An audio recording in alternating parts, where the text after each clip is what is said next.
Hello সবাইকে আমার চ্যানেলে অনেক অনেক অনেক স্বাগত। আর এই দেখো ঘড়িতে এখন বাজে ভোর 5:20, 25 বাজতে যাচ্ছে অলমোস্ট। তো যাই হোক, এখানে আমার মোটামুটি কোনো মতো কাজ বাজ সারা হয়ে গেছে, আর দাদা বেরিয়ে যাচ্ছে কাজে।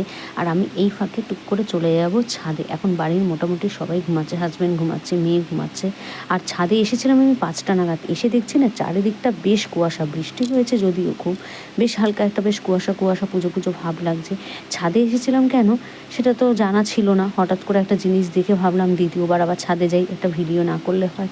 আর এই যে দেখো তো, এটা কী ফুল তোমরা চিনতে পারো কি না? ফুলটা যা ফুটেছিল না, এক একটা পেল্লাই সাইজ যাকে বলে। আমি কিন্তু সেরকম কোনো ট্রিটমেন্ট করিনি এদের সাথে। তো যাই হোক, এদের সাইজ দেখে তো আমি অবাক। তো চলো, তোমরা যদি গাছের নামটা বলতে পারো তাহলে আমার তরফ থেকে তোমাদের জন্য একটা গাছ থাকবে। আর এই দেখো, বৃষ্টির জলে না আমার সমস্ত পদ্মগুলো নুয়ে গেছে। তো চলো, ঠিক আছে, আজকের মতো টাটা, চলে আসছি পরের একটি ভিডিও নিয়ে।